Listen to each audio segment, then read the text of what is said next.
Hi అండి, అందరికీ నమస్కారం. నేను మీ దేవి. మిస్సెస్ రాక్ స్టార్ 13వ భాగం. రచయిత పరిమి లలిత గారు. ఎరా బావా, ముడుపు కట్టడం అయిందా అంటూ వచ్చాడక్కడికి రాకేష్. ఆ మాటకు అవాక్కై ఏంటి ఏమన్నావురా అని అన్నాడు కళ్ళు పెద్దవి చేసి. కొండముచ్చన్నానరా అన్నాడు రాకేష్. గోవిందం అంటూ నెట్టూర్చి అవునా, నాకు ఇంకేదో వినిపించిందిలే అన్నాడు నీరసంగా. రే బావా, రేపు పెళ్ళయ్యాక నా చెల్లెల్ని నేను పంపించను, నువ్వే ఇల్లరికొని రావాలన్నాడు సీరియస్గా. ఆ మాటకు ఒక క్షణం రాకేష్ ఏమన్నాడు అర్థం కాక తన వైపు అయోమయంగా చూశాడు. తర్వాత అర్థమయ్యాక రే రాక్ అంటూ ఉంటే మౌన్విత వైపు చూశాడు. మౌన్విత, మీ ప్రేమ గురించి చెప్పేశాను, ఆయన ఓకే అన్నారంటూ తన బొటన వైపు చూపించింది. ఇక గోవిందానికి ఎగిరి గంతులు వేయాలనిపించింది సంతోషంతో. రే, మీ పెళ్లికి గ్రీన్ సిగ్నల్ ఇచ్చింది నేనైతే తన వంక చూస్తున్నావేంటి అన్నాడు రాకేష్. నీకన్నా ముందే ఇచ్చిందిరా నా చెల్లెలు మా పెళ్ళికి గ్రీన్ సిగ్నల్ అన్నాడు నవ్వుతూ. తను ఓకే చేసినా కూడా ఇక్కడ నుండి ఓకే అన్నాను కదరా, అప్పుడే ముందుకు వెళ్ళేదన్నాడు. నువ్వు ఓకే అనకపోయినా చాలన్నయ్య, ఎందుకంటే నీలో అర్ధ భాగం ఆల్రెడీ ఓకే అనేసింది అన్నది స్వేదిని. అయితే ఇప్పుడు నాకెందుకంటే చెప్పడం, నా పర్మిషన్ తీసుకోవడం, మీరు అనుకున్నారు కదా అన్నీ అని అన్నాడు ఉక్కుంటూ కోపంగా. అబ్బా అన్నయ్య, అలా అనుకో, ఏదో జోక్గా అన్నాను. నువ్వు ఒప్పుకుంటేనే నీకు ఇష్టమైతేనే మా పెళ్లి జరిపించు యార్, లేకపోతే లేదు అన్నది తల వంచుకొని. ముద్దు, నీ సంతోషం కన్నా ఏం కావాలో చెప్పు నాకు.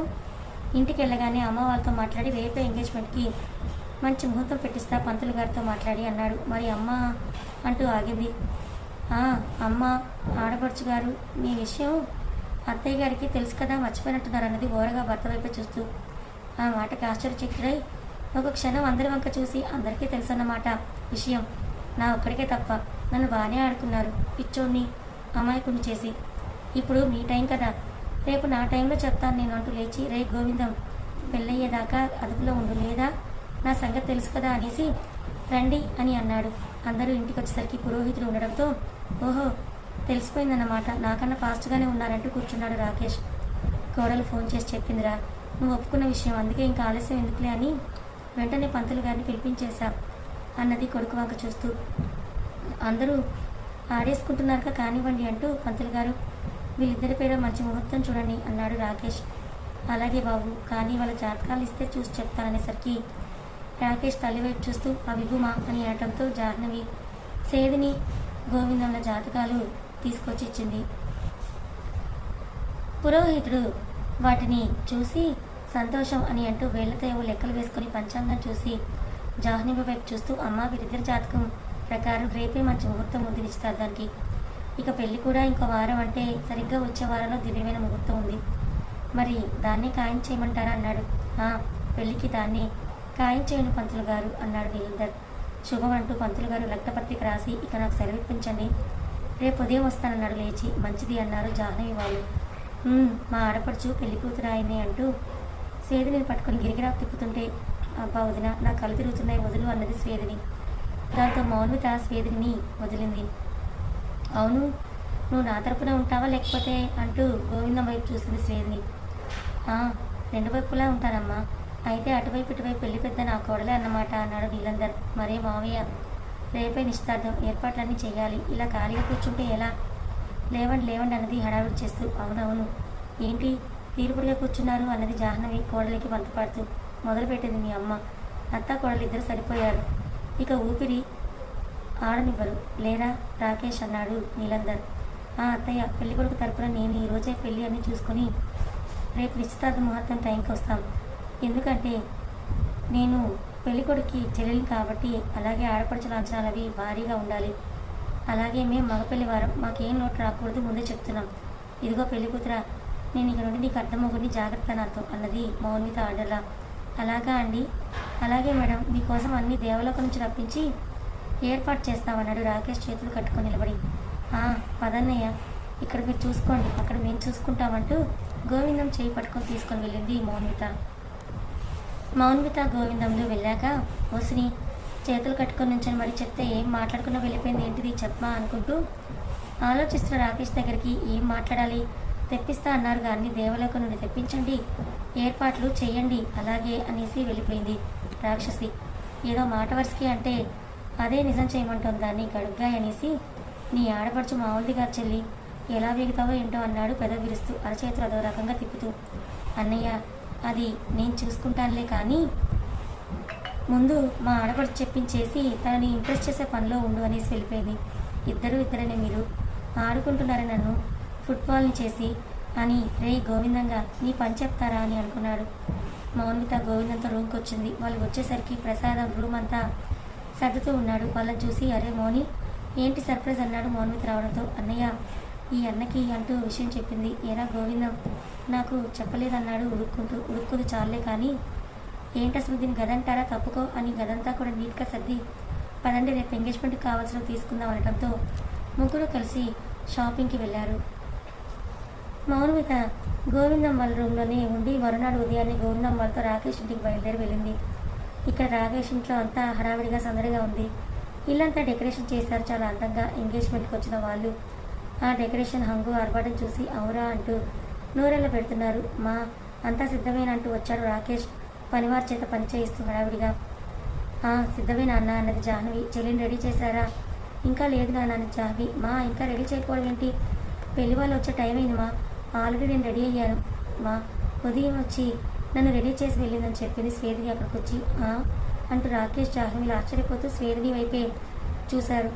గోల్డ్ కలర్ పట్టుచీర, మ్యాచింగ్ గాజులు, మెడలో నగలు, నడుముకు వడ్డానం, చేతికి అరవంకీలు, పాపట పిల్లు, చెవులకి బుట్టలు, చంపస్వరాలు, మాటీలు, కళ్ళకి ముక్కుకి చిన్న ముక్కెరతో ఎంతో అందంగా మెరిసిపోతోంది. వావ్ స్వేదిని, యువర్ సో బ్యూటిఫుల్ రా. బంగారు తల్లని మెచ్చుకుంటుంటే రే నా తల్లికి దిష్టి తగులుతుందిరా అంటూ మెటికెలు విరిచి తన కళ్ళ కాటుక తీసి దిష్టి తగలకుండా దిష్టి చుక్క అంటూ చెవి కింద పెడుతుంటే మా ఇది పెళ్లి కాదు, బుగ్గ చుక్క పెట్టడానికి ఇంకా ఎంగేజ్మెంట్ మాత్రమే అన్నాడు. నాకు తెలుసులేరా అని అంటూ కూతురు చెవి కింద చిన్న చుక్క పెట్టి నువ్వు నీ గదిలోకి వెళ్ళమ్మా అన్నది. అవును చెల్లి, మీ వదిన ఎప్పుడొచ్చింది అసలు అన్నాడు. అది సీక్రెట్ అంటూ వెళ్ళిపోయింది స్వేదిని. ఇంతలో గోవిందం వాళ్ళు వచ్చారు. White and green and blue mix colour సూట్లో చాలా అందంగా ఉన్నాడు గోవిందం. వాళ్ళని చూసి రే పెళ్లి వాళ్ళు వచ్చారా పద అంటూ ఏమండి అంటూ భర్తను పిలిచింది. నీలందరూ వచ్చాక ముగ్గురు గోవిందం వాళ్ళ దగ్గరికి వచ్చి రండి స్వాగతం అని అన్నారు ఒకేసారి. పన్నీరు వాళ్ళ మీద చల్లుతూ పూలరేకులు వేస్తూ గ్రాండ్గా వెల్కమ్ చెప్పారు వాళ్ళకి. లోపలికి వచ్చిన వాళ్ళు లోపల డెకరేషన్ చూసి ఆశ్చర్యపోతూ అన్నయ్య మనం వచ్చింది దేవలోకమా భూలోకమా ఇంద్రలోకమా అన్నది గడ్డం కింద చేయి పెట్టుకొని మౌనిత వాళ్ళని చూసి రాకేష్ నవ్వుకుంటూ మీరే అన్నారుగా మౌనిత గారు, దేవలోకం అది ఇది అని, అందుకే ఆ దేవలోకమే ఇక్కడికి వచ్చింది నా చెల్లి పరిణయానికి అన్నాడు. భర్త వైపు ఆరాధనగా చూసింది మౌనిత. నీలిపప్పు రంగు మీద గోల్డ్ డిజైన్ ఉన్న సల్వార్లో ఎంతో అందంగా ఉన్న భర్త వైపు తదేకంగా చూస్తూ ఉన్నది. కనకాంబరం కలర్ వరకు పట్టు చీరలో దేవకన్యలా మెరిసిపోతున్న భార్య వైపు కన్నార్పకుండా చూస్తున్న భర్త కన్ను కొట్టింది మౌనిత. అని ఫ్లయింగ్ కిస్ ఇచ్చాడు. అంటూ కళ్ళు తిప్పింది మౌనిత. అందరూ ఉన్నారని ఇంతలో పంతులు గారు వచ్చారు. ఆయన్ని ఆహ్వానించి పంతులు గారు అన్నీ వచ్చాయో చూసుకోండి అని అన్నారు జాహ్నవి. అన్నీ వచ్చాయమ్మా, ముహూర్తం టైం అవుతుంది, అమ్మాయిని అబ్బాయిని పిలిపించి అన్నాడు పంతులు గారు.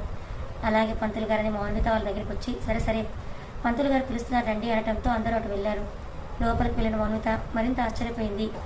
కారణం దేవలోకంలో ఎలా ఉంటుందో అచ్చం అలాగే ఉంది ఆ అలంకరణ. జాహ్నవి స్వేదిని తీసుకొచ్చింది.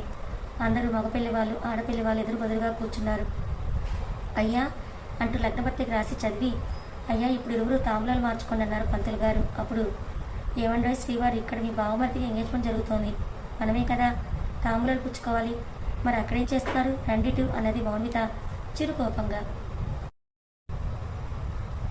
ఆ మాటకి గతుక్కుమని ఏంటి నేనా అన్నాడు రాకేష్. మరి నేనా అయినా మనం భార్యాభర్తలమే కదా, వీడు నాకు అన్నయితే మీకు బావమరిది కదా మరి అంటుంటే ఆపై ఇక నాకు అర్థమైంది వస్తున్నా అంటూ తల్లి దగ్గర నుంచి లేచి భార్య పక్కకు వచ్చి కూర్చున్నాడు రాకేష్. అమ్మ చెల్లెమ్మ నలుగురిలో అన్నను పట్టుకుని వాడు వీడు అంటే బాగోదేమోనమ్మా అన్నాడు గోవిందం మౌనితతో. అన్నా చెల్లెలు అలాగే పిలుచుకుంటారా, అయినా ఇందాకేదో ఫ్లోలో వచ్చింది, ఇదే కంటిన్యూ చేయమంటే అలాగే చేస్తానరా అన్నది గోవిందం భుజం మీద కొట్టి. గోవిందం అబ్బా అని అంత బంపర్ ఆఫర్ వద్దులే కానీ చెల్లెమ్మ, కాకపోతే మీ చేయి బాగా రఫ్గా ఉంది, అదేదో మా బావ మీద చూపించి నీ ప్రతాపం, అమాయకుడైనా నా మీద కాదు అని మౌనంగా అన్నాడు. ఆ మాటకి దిగ్గున తలతిప్పి కోపంగా చూశాడు రాకేష్ గోవిందం వైపు. జాహ్నవి నీలందర్లు స్వేదిని వైపు, మౌనిత రాకేష్లు గోవిందం వైపు పెద్దగా తాంబూలాలు ఇచ్చిపుచ్చుకున్నారు. తాంబూలాలు మార్చుకోవడం అయ్యాక గోవిందం స్వేదినీళ్ళు వారికి ఏర్పాటు చేసిన కుర్చీలో కూర్చున్నారు. వాళ్ళలా కూర్చున్నాక పక్కనే ఉన్న మనిషి లాంటి బొమ్మలు వారికి వింజావరి విసురుతున్నాయి. వారి పక్కనే ఉన్న హంసలు గోవిందం స్వేదినీల మీద పూలవాన కురిపిస్తున్నాయి. అక్కడంతా కూడా మంచు కురుస్తున్నట్టుగా చల్లగా అయింది స్మోక్ వస్తూ. ఆ తర్వాత వాళ్ళు ఒకరికొకరు రింగ్స్ మార్చుకున్నారు. అప్పుడే యవన్ వచ్చి, అరే ఏం జరుగుతుంది ఇక్కడ? స్వేదిని ఎంగేజ్మెంటా? అదేంటి అంకుల్, కనీసం నాకు మాట మాత్రమే చెప్పలేదు మీరు అన్నాడు కోపంగా. అది అనుకోకుండా జరిగిపోయింది బాబు. మాకు నిన్నే వీళ్ళ ప్రేమ విషయం తెలిసింది. ముహూర్తం కూడా ఇవాళ కుదరటంతో ఎవరిని కూడా పిలిచే టైం లేకపోయింది అన్నాడు నీలందర్. అవునా, మరి వీళ్ళందరూ పిలవకుండానే వచ్చారా అంకుల్? వీళ్ళని పిలవటానికి ఉన్న టైం మమ్మల్ని పిలిచేందుకు లేదా అన్నాడు యవన్. స్టాప్ ఇట్ యవన్, పిలవలేదంటూ గట్టిగా వచ్చి గొడవ చేస్తున్నావు. మరి నేను నీకు ఫోన్ చేసినప్పుడు నువ్వు కాల్ లిఫ్ట్ చేసావా అన్నాడు గట్టిగా రాకేష్. వాట్, నువ్వు నాకు ఫోన్ చేసావా అని అడిగాడు యవన్ రాకేష్ని. అవును, మేము నిన్న ఇవాళ ఎంగేజ్మెంట్ అని అనుకోగానే ఫస్ట్ నీకే ఫోన్ చేశాను, కానీ నువ్వు ఫోన్ లిఫ్ట్ చేయలేదు. అంకుల్కి కూడా చేశాను, సేమ్ అంకుల్ కూడా అంతే. అదేం తెలుసుకోకుండా చూసుకోకుండా నీ పాటికి నువ్వు వచ్చి గొడవ చేస్తున్నావు అన్నాడు కోపంగా. అవునా అంటూ తన చేతిలో ఉన్న మొబైల్ తీసి ఓపెన్ చేసి చూశాడు. అందులో రాకేష్కి 2 మిస్డ్ కాల్స్ ఉన్నాయి. అది చూసి వీడు నిజంగానే చేశాడు, ఓకే ఇప్పుడు వీడిని ఫస్ట్ కూల్ చేయాలనుకుంటూ మొహానికి నవ్వు పులుకొని, అది కాదు రా, నేనేం గొడవ చేయడానికి రాలేదు. మన స్నేహితులు కదా, అన్నీ కలిసి పంచుకున్నాం, నిన్నో చేశాం. మన కుటుంబం వేరు కాదు, ఒక్కటే అన్నంతగా మనము కలిసిపోయాం కదా. కానీ ఇప్పుడు ఇలా మన ఇంట్లో ఫంక్షన్ ఉందని తెలియకుండా అంటూ చెప్తున్న యవన్ను ఆపమని, యవన్ ప్లీజ్ డాట్ చెప్పారు కదా, అనుకోకుండా పెట్టుకున్నామని ఇంకా వదిలేయి. ఏదైతేనే నువ్వు వచ్చావు కదా హ్యాపీ, ఫంక్షన్కి కూడా కలొచ్చింది అన్నాడు. ఇక దాంతో ఏమీ మాట్లాడలేకపోయాడు యవన్. ఇక ఫంక్షన్ అయ్యాక అందరూ భోజనాలు చేస్తున్నారు. యవన్ తండ్రికి కాల్ చేశాడు పక్కకొచ్చి. కాల్ అటెండ్ చేసి, చెప్పు యవన్ అని అన్నాడు మహేంద్ర. ఏంటి చెప్పేది? ఇక్కడ వాడు తన చెల్లి ఎంగేజ్మెంట్ చేస్తూ చాలా హ్యాపీగా ఉన్నాడు, వాడి కుటుంబం మొత్తం కూడా. కానీ మనం ఏమీ పీకలేకపోయాం అన్నాడు కోపంగా. రే, ఎందుకు రా కోపం? దేనికైనా టైం రావాలి. ఇప్పుడు మన టైం సరిగ్గా లేదు, అందుకే మన టైం ప్లాన్ అమలు చేయాల్సింది, ఇదే సరైన టైం అన్నాడు తండ్రి. ఓకే అని కాల్ కట్ చేశాడు. భోజనాలు అయ్యాక వచ్చిన వాళ్ళంతా వెళ్ళిపోయారు. గోవిందం ప్రసాదంలో వెళ్తుంటే రాకేష్, రే ఎక్కడికి వెళ్తున్నారా? మీరు ఎక్కడికి వెళ్ళాల్సిన అవసరం లేదు, ఈ రోజు నుండి ఇద్దరు ఇక్కడే ఉండండి అని చెప్పాడు. అది కాదురా, రేపు పెళ్ళయ్యాక ఎలాగూ అంటూ ఆగాడు గోవిందం. రై మూసుకొని చెప్పింది చేయండి, ఇక్కడ మీకు ఆర్డర్ వేశాను బాస్గా, అంతే అన్నాడు సీరియస్గా మొహం పెట్టి రాకేష్. వాడంటే ఇంటికి కాబోయాడు కనుక వాడు ఉంటాడేరా, నేను వెళ్తా అన్నాడు ప్రసాదం. రే, నేను ఎక్కువ మాట్లాడితే ప్రసాదంలా పంపిస్తానా, వండేస్తా, నేను ఎక్కువగా మాట్లాడకుండా లోపలికి పదండి అనగానే, అన్నయ్యలు ఎందుకంత మొహమాటం పడుతున్నారు, ఇది మీ చెల్లెలిల్లే కదా, మీ చెల్లెలు అడుగుతోంది, మీరు కాదు అనడం బాగోదు, అందరం కలిసే ఉన్నామన్నది. దాంతో అన్నారు ఇద్దరు. ఆర్ని, ఏరా నా మాట కంటే దాని మాట ఎక్కువైందిరా నీకు అన్నాడు రాకేష్. మరి మా ముద్దులు చెల్లెలు కదా, చెల్లెమ్మ బాగా ఆకలేస్తుంది ఏదైనా పెట్టమ్మా అనేసరికి పదండి అన్నయ్యలు అంటూ వెళ్ళింది. క్రీగంట చూస్తూ భర్త వైపు. వాళ్ళు వెళ్ళాక, రాక్ ఎల్లుండి మన ఆల్బమ్ చేయాలి, అలాగే రిలీజ్, ఆ రోజు కథ మర్చిపోయావా, ఇది మన ప్రెస్టీజ్కి సంబంధించింది అన్నాడు యవన్. నో, అదెందుకు మర్చిపోతాను, ప్రాక్టీస్ చేసావా అని అడిగాడు యవన్. రాకేష్ ఒకసారి యవన్ వైపు చూసి, నీకు గుర్తులేదనుకుంటా యవన్, మన ఇద్దరం కలిసే ప్రాక్టీస్ చేశాం, గుర్తులేదా అన్నాడు వ్యంగ్యంగా. అతని మాటలో వ్యంగ్యం కనిపించి ఏంటిది అనుకుని, నాకెందుకు గుర్తులేదు బ్రో, ఉంది, కాకపోతే చిన్న టెస్ట్ చేశాను నిన్న అంతే, దాట్స్ ఇట్ అన్నాడు. ఓకే అన్నాడు యవన్. స్వేదిని గోవిందంలో చాలా హ్యాపీగా ఉన్నారు. రాకేష్ మౌనితలు యవన్ వాళ్ళ ప్లాన్ ఏంటా అని ఆలోచనలో ఉన్నారు. ఇక జాహ్నవి నీలందర్లు కూతురు ఇష్టపడిన వాడితోనే పెళ్లి జరుగుతున్నందుకు ఆనందపడుతూ పెళ్ళి ఎలా ఎక్కడ గ్రాండ్గా చేయాలా అని ఆలోచిస్తున్నారు. యవన్ మళ్ళీ ఆల్బమ్ చేసే ప్లేస్కే వస్తానని చెప్పి వెళ్ళిపోయాడు. ఇలా ఎవరి ఆలోచనలో వాళ్ళు ఉన్నారు. అలా ఆ రోజు రాత్రి వరకు గడిచింది. అందరూ గాఢ నిద్రలో ఉన్నారు. టైం అర్ధరాత్రి 12 గంటలు. రాకేష్ ఇంటి ముందు ఒక నల్లని కారు ఆగింది. అందులో నుండి 4 దుడకాయలు దిగారు.